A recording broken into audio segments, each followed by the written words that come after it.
واقعہ کربلا اس سے ریلیٹڈ نہیں ہے کہ جی ان کے اوپر پانی بند ہو گیا، ان کے اوپر ظلم ہوا، کتنے بندے شہید ہوئے، یہ سیکنڈری چیز ہے۔ اصل چیز ہے کربلا ہوئی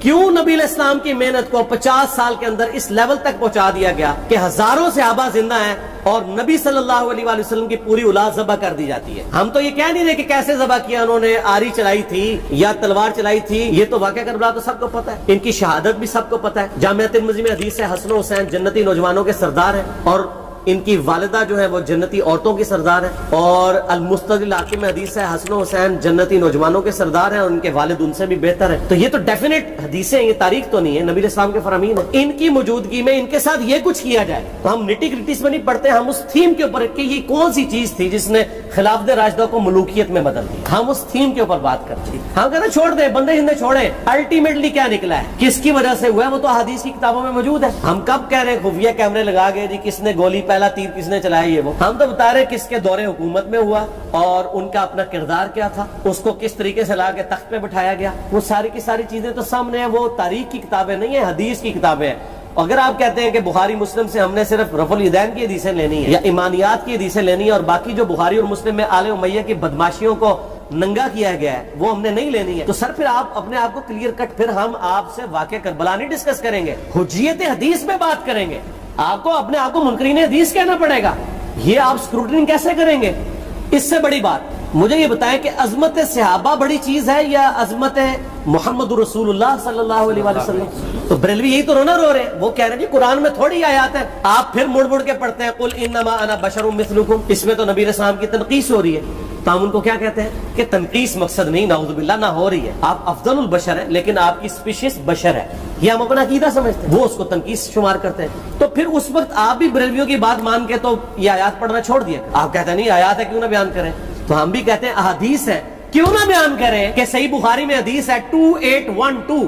عمار کو ایک باغی جماعت قتل کرے گی، وہ جماعت دوزخ کی طرف بلا رہی ہوگی اور عمار ان کو اللہ اور جنت کی طرف بلا رہا ہوگا۔ اب اس کے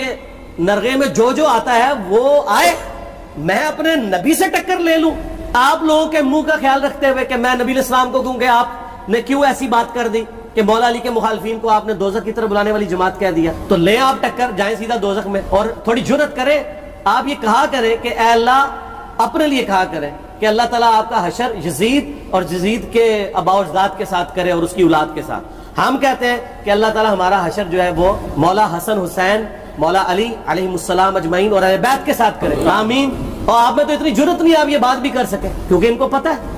تو نبی علیہ السلام کی احادیث کو بیان کرنے کو یہ سمجھتے ہیں کہ جی اس سے مصیبت کھڑی ہو جائے گی، تو اپنے آپ کو منکرین حدیث ڈکلیئر کریں، پھر حجیت حدیث کا مقدمہ ڈسکس ہوگا، پھر کربلا نہیں ڈسکس ہوگا۔ اور یہ ٹی وی پہ بھی آ کے مولوی بیٹھے ہوتے ہیں، سنیوں کے بھی شیعوں کے بھی، مڑ مڑ کے جی وہ یزید نے یہ کر دیا، وہ یزید نے کیا کیا ہے یار، وہ تو سسٹم کا نمائندہ بن کے آیا جو پیچھے سے خراب تھا، یزید کو لے کے بیٹھے ہیں، یزید یزید یزید یزید، بھائی پیچھے سے معاملہ خراب ہوا۔ اگر نہیں یقین آتا تو یہ بخاری مسلم کی میں نے آلموسٹ 200 سے زیادہ احادیث مین اسٹریم کی کتابوں سے اکثر بخاری مسلم جمع کیے پڑھیں، اور سر میں نے تو ان کو چیلنج دیا ہے یہ حدیثیں پڑھ کے نا اپنے ممبروں سے صرف ان حدیثوں کی تشریح اپنی پبلک کے سامنے کر دیں، نہیں کر سکتے تو پھر لعنت کے مستحق تو ہو رہے ہیں حق چھپا کے،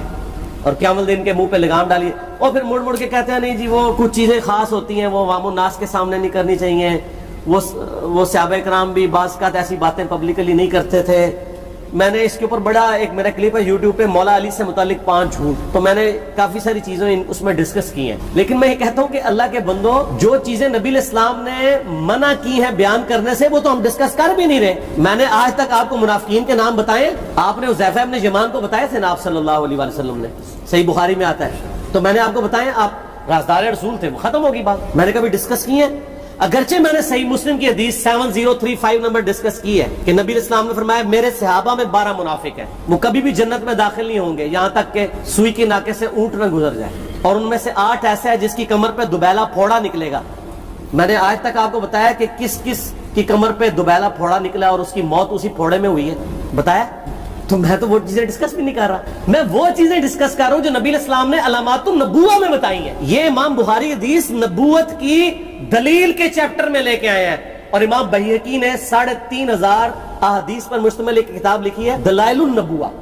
کہ ہم نبی صلی اللہ علیہ وسلم کو نبی کیوں مانتے ہیں، اس کے اوپر، اور اس میں یہ ساری حدیثیں عمار بن یاسر کے قتل والی لے کے آئے ہیں، بتانے کے لیے کہ دیکھیں ہمارے نبی علیہ السلام کی نبوت کی دلیل ہے کہ آپ نے اپنی وفات کے آلموسٹ 30 سال کے بعد ہونے والے واقعے کو پہلے ہی بتا دیا۔ یہ حدیثیں چھپانے والی نہیں، بیان کرنے والی ہیں، علامات النبوہ کی حدیثیں۔ آپ کہتے ہیں چھپائیں، اگر کوئی حدیث دنیا میں نہیں چھپائی جا سکتی نا تو علامات النبوہ والی حدیث ہے، کیونکہ وہ تو نبی صلی اللہ علیہ وسلم کی نبوت کو جسٹیفائی کرتی ہے۔ ورنہ میرا ایک معصومانہ سوال ہے کہ نبی صلی اللہ علیہ وسلم نے یہ باتیں کر کے ان کے زوم میں نعوذ باللہ امت کو مصیبت میں ڈال دیا۔ آپ نے خود ہی فرمایا کہ یہ ہوگا، کیوں فرمایا آپ نے؟ میں تو بیان کر کے مجرم ہوں، تو جس نے مجھے خبر دی ہے ان کے بارے میں آپ کا کیا خیال ہے؟ یہ مسند احمد کی حدیث یہ میں نے گھر بیٹھ کے بنائی ہے کہ میری بیوی کا کیا حال ہوگا جس پہ حوض کے کتے بھونکیں گے۔ تو سیدہ عائشہ سے مجھ سے زیادہ نبی الاسلام کو محبت تھی، لیکن آپ اللہ کے پیغمبر تھے، آپ نے اپنے گھر کی خبر بھی نہیں چھپائی، بتا دی کہ یہ ہوگا۔ اور اس سے بڑھ کے آپ صحیح بخاری میں دیکھیں عمار بن یاسر کا خطبہ ہے، میں نے یہ سارا، پریشان نہیں ہونا، یہ ریسرچ پیپر میں سارا کچھ موجود ہے اور کوئی چیز بھی ایسی نہیں جو اس میں سکپ ہو۔ صحیح بخاری میں خطبہ ہے کہ عمار بن یاسر کو مولا علی نے بھیجا کوفے میں، کوفے والے نیوٹرل ہو گئے تھے کیونکہ بصرہ سے سیدہ عائشہ آ رہی تھی، اور وہاں پہ انہوں نے کہا نہ ہم سیدہ عائشہ کا ساتھ دیں گے نہ مولا علی کا دیں گے، تو عمار بن یاسر کو تیار کرنے کے لیے، یعنی وہاں کے جو عوام تھی اس قتال کے لیے مولا علی نے بھیجا۔ تو سیدنا عمار بن یاسر نے وہاں پہ کوفے کے ممبر پہ خطبہ دیا، بخاری کے الفاظ ہیں، اوپر والی سیڑھی پہ عمار ابن یاسر نے حسن ابن علی کو بٹھایا، حالانکہ حسن ابن علی سے 4 گنا بڑی عمر تھی عمار ابن یاسر کی، 90 پلس ہو چکے ہوئے تھے، 3-4 گنا ان کی عمر تھی، لیکن اہل بیت کا احترام کیا، خود نچلی سیڑھی پہ بیٹھے۔ بخاری کے الفاظ ہیں کہ اے لوگو اللہ نے تمہیں آزمایا ہے، ایک طرف دنیا اور آخرت میں تمہارے نبی کی بیوی ہے سیدہ عائشہ، دنیا اور آخرت میں، یعنی عزت اپنی جگہ قائم۔ یہاں لوگ سمجھتے ہیں کسی کی غلطی آ گئی تو پتہ نہیں کیا ہو گیا، وہ یار اس کا مرتبہ اپنی جگہ ہے، غلطی اپنی جگہ ہے، پیغمبر نہیں ہے وہ۔ اور دوسری طرف علی ابن ابی طالب ہے،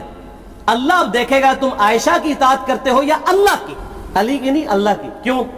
یا ایھا الذین آمنوا اطیعوا اللہ واطیعوا الرسول واولی الامر منکم، ان کا اولو الامر مولا علی ہیں، ان کی اطاعت واجب ہے۔ یہ اللہ نے آزمایا ہے کہ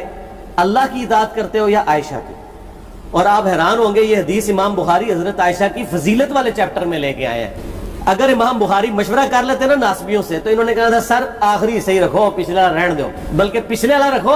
آخری والا رہن دو۔ کہ عائشہ دنیا اور آخرت میں، وہ حدیث گھڑنے کا میں آپ کو طریقہ بتاتا ہوں، کاٹ چھانٹ کرنے کا۔ وہ آدھی حدیثیں لکھتے ہیں، آدھی حدیثیں ایسے لکھتے ہیں امام بخاری کہ سیدہ عمار ابن یاسر نے خطبے کے دوران فرمایا کہ سیدہ عائشہ دنیا اور آخرت میں تمہارے نبی کی بیوی ہے، بس۔ لیکن امام بخاری نے پوری حدیث لی، آگے وہ بھی ڈالا ہے کہ اللہ آزما رہا ہے کہ عائشہ کی اطاعت کرتے ہو یا اللہ کی، جیسے آپ کے علماء کر رہے ہیں۔ صحیح مسلم کی حدیث 6488 آدھی بیان کرتے ہیں، سارے مولوی بریلوی دیوبندی اہل حدیث سب، میرے صحابہ کو برا مت کہو، اگر تم میں سے کسی نے احد پہاڑ کے برابر بھی سونا خیرات کر دیا اور میرے صحابہ نے 1 مد یعنی 600 گرام خیرات کی، آدھا کلو، اس کے آدھے کو بھی نہیں پہنچ سکتے، بس۔ حالانکہ یہ مسلم کی حدیث سٹارٹ اس سے ہوتی ہے کہ عبد الرحمن بن عوف کو خالد بن ولید نے گالیاں دی جھگڑے کے دوران، حالانکہ دونوں مسلمان تھے، دونوں صحابی تھے۔ آپ نے حضرت خالد بن ولید کو بلا کے ڈانٹا، فرمایا تم میرے صحابہ کو برا مت کہو۔ تو خالد بن ولید نے تو آگے سے نہیں کہا حضور میں بھی صحابی ہوں، ان کو پتا تھا کہ عبد الرحمن بن عوف نے اس وقت اسلام قبول کیا جب اسلام کا مطلب تھا مار تکلیف اٹھانا، اور خالد بن ولید نے گولڈن پیریڈ میں صلح حدیبیہ کے بعد اسلام قبول کیا۔ میں اب تم لوگ یہ کر رہے ہو،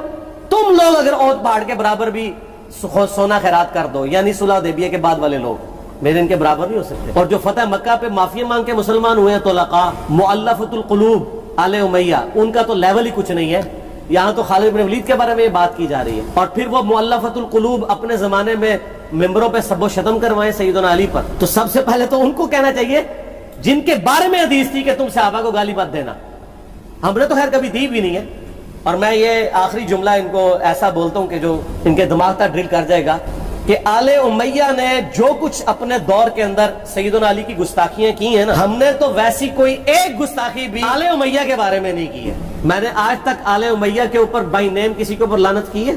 حالانکہ یہ مولا علی پہ کرتے رہے، یہ ہے لعنتی خود ہو گئے نا، جب مولا علی پہ لعنت کی تو لوٹ آئی۔ مسند ابی یعلا میں صحیح سند کے ساتھ حدیث موجود ہے، مسند احمد میں بھی موجود ہے